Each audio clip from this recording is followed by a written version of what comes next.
Okay, now I feel like we're finally ready to add stuff to our page, right? So we've set up the idea of pages, we've set up our general look so that as we go, the basics will be taken care of.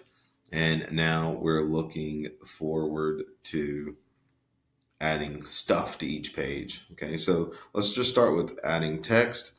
So I've done this. So this is my heading. Let's say that I want a little text box below here. So there's a couple of ways to do this.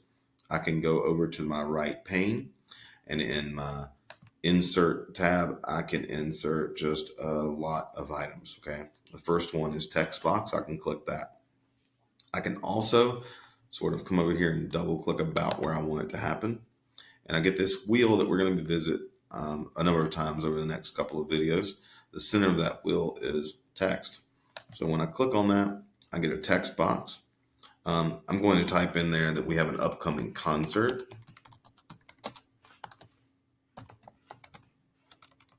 After school. Okay. Blah, blah, blah. After that, right? Okay. You'll notice that we have a few formatting options. We can change this text from just ordinary size text to title. Title is what appears at the top of the page, so it's very big. Heading, which is what you see news listed as right now. Subheading or small. So I'm going to stick to normal because it's just like a news article. I can bold, italicize. I can justify, make numbered or a bulleted list. I can add a link, which we'll do later. I can, of course, delete this. And I have a couple of other options, strike through. I can do coding a little bit. But basically, you'll notice that font and color aren't here because those are taken care of by your theme. The other thing you'll notice as we've added our first object is that we have these 10 dot menus that become super important in Google Sites. You'll see two right now. And I want to make this really clear because this is the part where moving items around occurs. When I hover over this, as it's selected with this blue box, I have this 10 dot menu. This will allow me to drag this object around.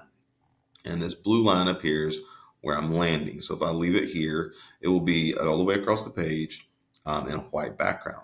If I force it up here and it's connected to that news box, it's going to put it over that watercolor image I did earlier. Okay. So I just want to make you aware of that. So I'm just going to leave it there for now. When I click on it again, you'll also notice that we have these blue handles. These blue handles will change the width of it. And what's really cool about the newer Google Sites is as I am dragging this, as I'm clicking and dragging it, you'll have these little guidelines. And if I let go, it snaps it into place. Okay, so it helps me sort of size where content goes.